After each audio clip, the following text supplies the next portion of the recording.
Okay, programming 11, we are now going to take our star class and make stars.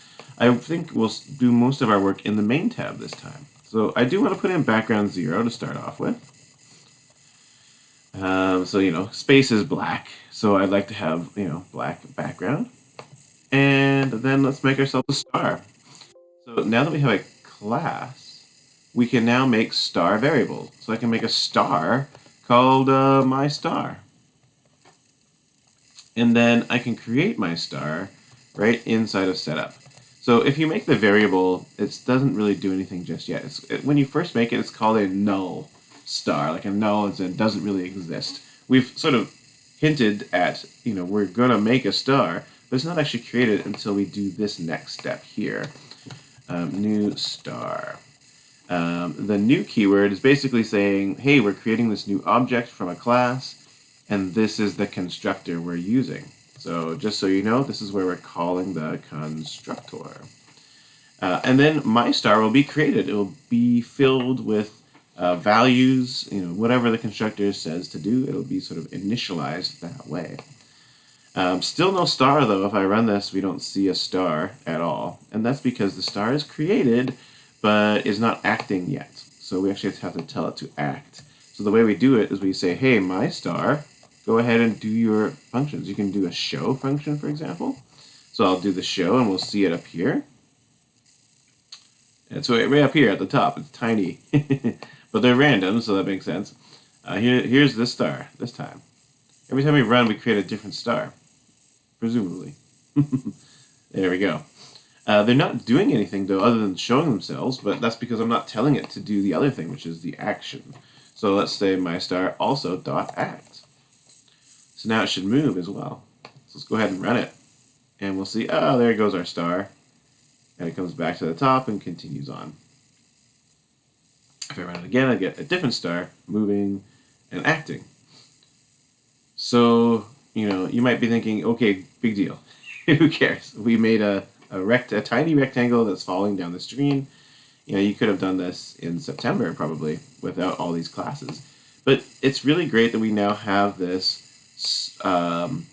star object, because now we can mass produce many of them. We can make a whole bunch of them. So I'd like to do that now. So instead of having just a single star variable, you can go make my star 2 and my star 3. Instead, what we're going to do is we're going to make a star array. Are you ready? Star array. It's going to break some stuff. Sorry. Don't worry. We'll fix it. And these will be my stars. We're going to have many stars. In fact, I'll make an int to see how many stars we have. Num stars. And that's going to be pretty powerful. You know what's really annoying? Before in Breakout, we had like an X array and a Y array. Well, now we don't need that. We just need a star array. And each star will have an X and have a Y and have speeds and have sizes.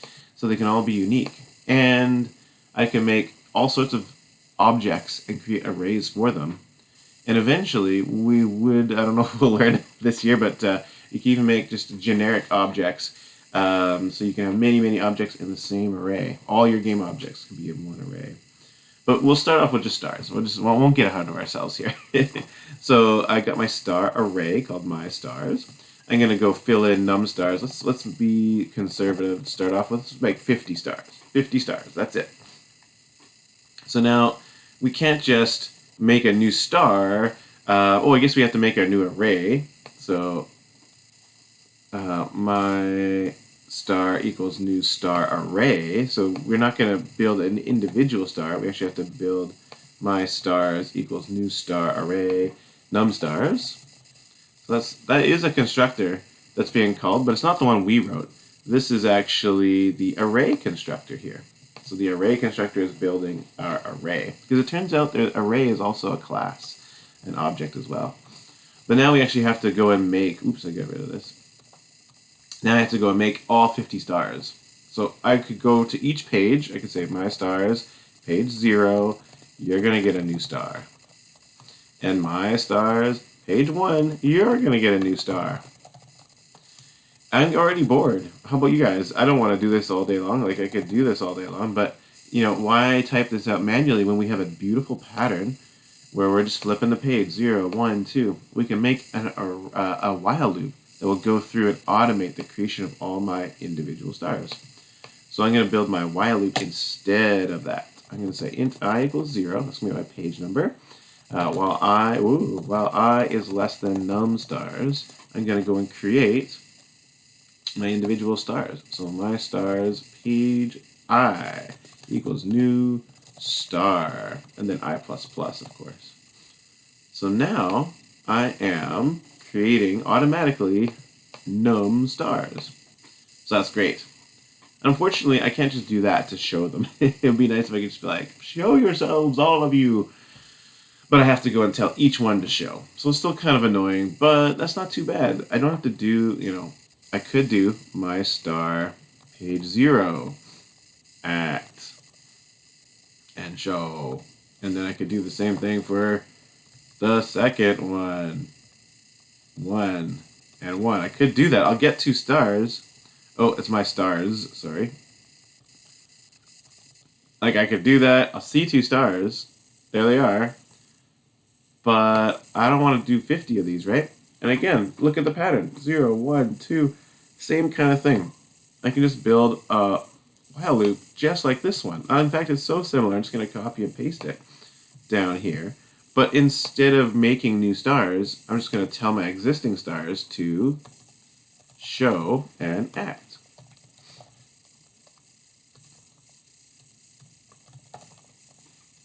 So if I run this, now I'll get all 50 stars that are just flying through space. Looks pretty good. And if I change the number, say I want 200 stars, I just have to type in a new number and I get 200 new stars. And you can kind of see the illusion of depth now. It does kind of look like there is sort of a depth there with smaller stars moving slowly and bigger stars moving quicker. You get that kind of illusion of movement. So there we go. Object-oriented programming. That's part of why I made it so useful. We can get these large, complex groups of objects, and we don't have to do so much work. We can kind of define that in one place. Like, here's all our variables every star is going to have. Here's how they get created. Here's how they behave. And we can just create loops to automate large collections of them and keep on going. And here's a little bonus fun thing. Instead of doing background 0, check this out. I'm going to draw a black rectangle on top. I'm going to fill with 0.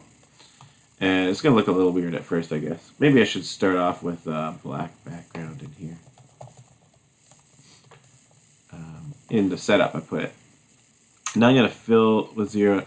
I'm going to draw a rectangle on top of all this stuff. 0, 0 width and height. But I'm not going to make it actually 0. I'm going to make it transparent. I'm going to make it, I don't know what a good number is. I'll choose 10. That actually creates a black but transparent fill. So if I run this, check out the cool, whoa, streaks. Oh, wait. What? Why didn't it go, what? It's only filling in one part. Oh, yeah, because I got rect mode center. So I have to do width divided by 2, height divided by 2. You get these cool streaks. Isn't that neat? Whoa. So what's happening is that I'm drawing on top and not completely clearing the previous, I'm not completely clearing the previous things that were inside of our, on our screen, right? If I did background 0, it completely obliterates the previous things. But because I'm doing fill, 0, 10, it's not completely. If I was to make this 100% solid, actually, I don't think we'd see anything. It would just disappear. so maybe I should put this at the top, where background was. So, if we have it completely solid, like we just see the normal stuff. But as we make it more and more transparent, some of the previous frames kind of show through. Not quite yet. Let's make it 150.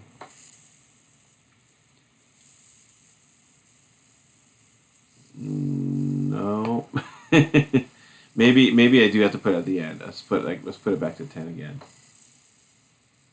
Oh, I guess it does. It just takes a while to accumulate. Let's put it at 100. Oops, that's not 100. There we go. Oh yeah, you can sort of start to see it at 100. It's just a very small trail on them at 100. This has nothing to do with object-oriented programming, just kind of funsies stuff. Yeah, ooh, that's looking pretty nice.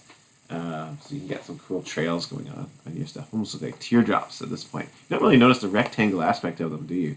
It's mostly just looking good. Whoa, I somehow made it too big. Anyways, folks, there's some fun stuff for you. So here's a challenge activity for you. Hey, could you make each of these different stars a different color? And how would you do that? How would you make each one, like, some red, some green, some blues, some whatever, purples, rainbow colors? How could you do that? How could you make each star a different color? And where are they being colored right now would be a first good question to ask yourself, and see if you can make that change. Okay? So good luck with that. I'm going to have one more video to show you so you can see what that looks like. Thank you very much, Programming 11. I hope you're having fun.